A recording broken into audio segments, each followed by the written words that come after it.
Oui, allez-y. Je voudrais dire ceci, que les non-musulmans, les non-chrétiens d'ailleurs qui nous suivent en ce moment, doivent comprendre que la doctrine centrale du christianisme, c'est bien la théorie de la rédemption que par le sang de Jésus-Christ.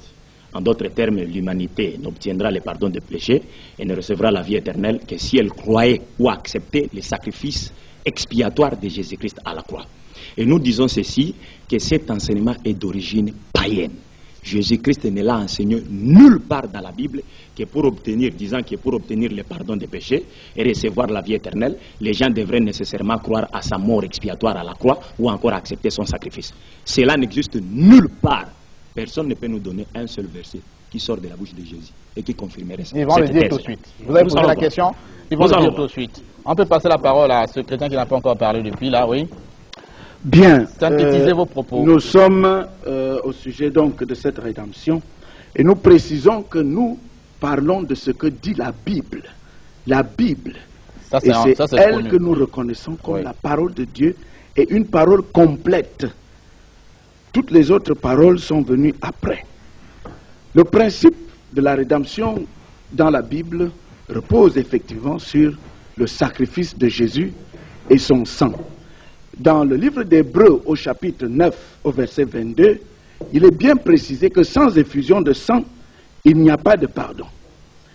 Et c'est pour ça que dans l'Ancien Testament, on voit comment Dieu commence à enseigner son peuple à s'habituer à la perception du salut par le sang à cause des sacrifices que l'on faisait à ce moment-là, parce que c'était l'image du véritable sacrifice à venir, et qui est donc Jésus-Christ.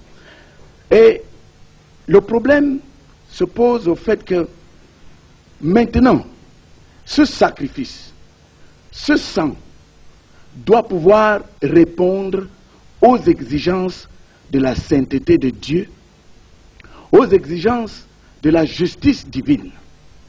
Voilà pourquoi, lorsque nous comprenons bien que les choses qui ont été créées par Dieu, les animaux, les êtres humains, les objets, rien de tout cela ne pouvait arriver à satisfaire la justice de Dieu. Très bien. Non, non, on peut vous arrêter un instant. Non, je dois achever ça. C'est un débat, s'il vous plaît. J'achève et je vous pose une question.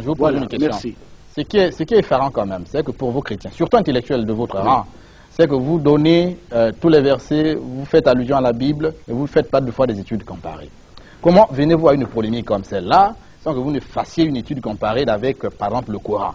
Est-ce que c'est la même chose, on peut le trouver dans les Corans? Est-ce que parce qu'on vous a condamné du fait dogmatique, vous pasteurs ici sur ce plateau? Ceux qui ont écrit ici, c'est des chrétiens aussi, qui ne sont pas de votre avis, donc ils vous ont jugé par votre parole. On aurait aimé que vous le disiez. Ça, c'est su par tous les chrétiens, hein? C'est votre doctrine.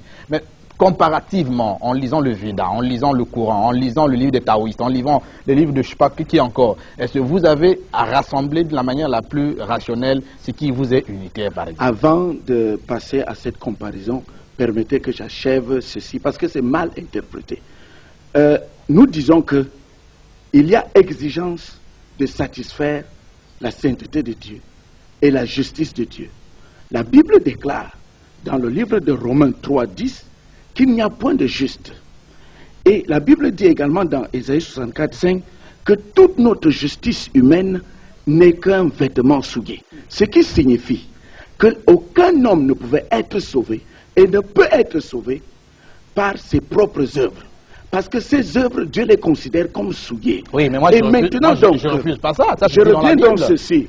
Ça se dit dans la Bible. Oui, voilà pourquoi vous ne connaissez pas en dehors de cette écriture biblique une autre écriture quelque part, des autres livres inspirés, soit-il dit. Dans ces autres livres inspirés, ou par exemple le Coran, qui se table sûrement sur la récompense par rapport aux œuvres, je voudrais qu'on comprenne très bien pourquoi le sang de Jésus. Le sang de Jésus parce que Dieu étant Dieu, et rien ne pouvait satisfaire sa sainteté, il fallait un sang divin. D'accord. Voilà pourquoi Dieu va s'incarner. S'il vous plaît, le débat est organisé. C'est un chrétien qui a parlé. Maintenant, on va Dieu va s'incarner en Jésus-Christ pour pouvoir répondre à cette exigence. D'accord, attendez, c'est ça la nécessité de l'incarnation de Dieu. D'accord, c'est déjà suivi. Et Jésus c'est un débat, permettez maintenant que les autres parlent. Est-ce que Dieu s'est-il incarné seulement en Jésus-Christ? Melchisedec qui avait-il été?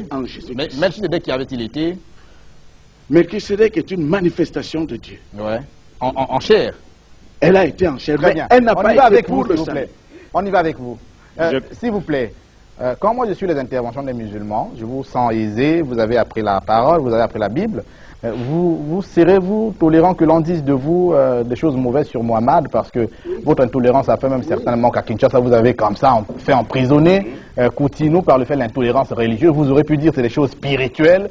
Bon, on laisserait ce monsieur-là défendre à sa manière la parole et même critiquer le Coran. C'est ce que vous faites aisément sur la Bible, mais ailleurs, certainement que vous feriez passer les gens au tapis ou je sais pas quoi, au petit matin, comme Rushdie d'Angleterre, comme Coutinho aujourd'hui qui croupit dans les prisons de Kinshasa. Vous aurez pu dire, non, en spiritualité, c'est la tolérance, allons quand même le faire sortir. C'est un homme qui n'a pas encore compris aussi.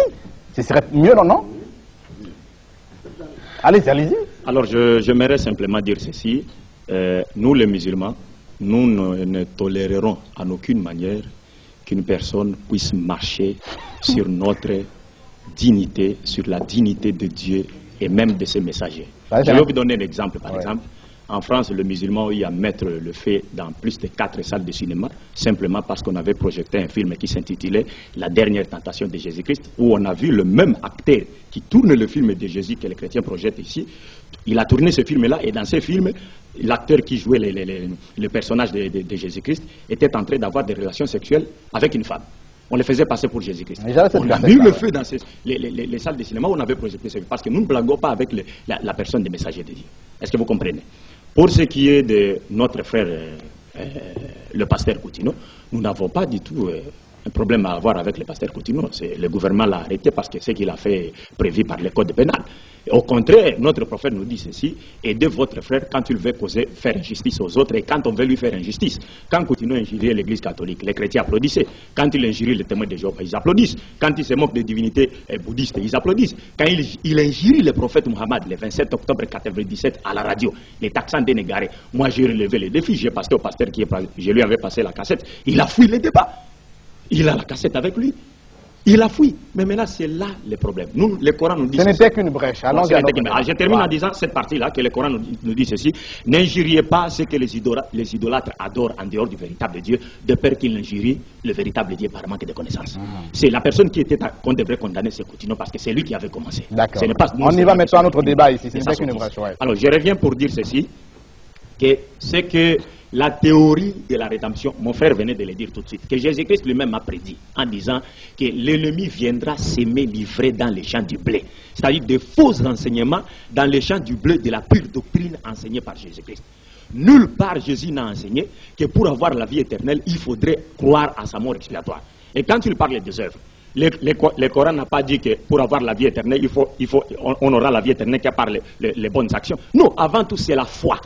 Il y a d'abord la foi. Et les bonnes actions ne sont autres que la manifestation visible de sa foi en Dieu. Et Jésus ne nous contredira pas sur ce point, puisque dans Matthieu chapitre 25, verset 33-46, au dernier jour, il y aura des hommes qui diront à Jésus: mais Seigneur, Jésus leur dira: j'étais malade, vous n'êtes pas venu vers moi. J'avais faim, vous ne m'avez pas donné à manger. J'étais nu, vous ne m'avez pas vêtu. Ces gens lui diront: mais Seigneur, quand avons-nous vu avoir faim, t'avons-nous donné à manger? Quand avons-nous vu avoir soif et t'avons-nous donné à boire? Jésus leur dira qu'à chaque fois que vous rendiez service à l'un des plus petits de mes frères, c'est à moi que vous l'avez fait.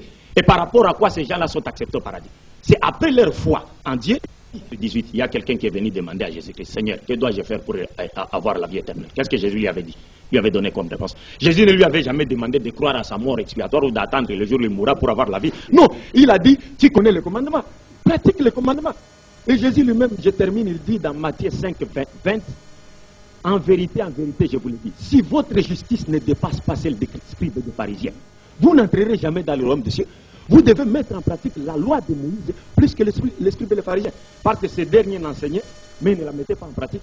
Alors pour terminer, je donne un verset où Jésus dit, dans Jean 8:40, s'adressant aux Juifs: pourquoi cherchez-vous à me faire mourir, moi un homme qui vous ai dit la vérité que j'ai entendue de Dieu? Ça, Abraham ne l'a pas fait. Vous ne voulez qu'accomplir l'œuvre de votre père, le diable, qui était meurtrier dès le commencement. Jésus accuse ceux qui voulaient sa mort d'accomplir une œuvre satanique. Alors comment voulez-vous qu'une œuvre que Jésus qualifie de satanique puisse être salvatrice pour les chrétiens? C'est là le problème. Je crois que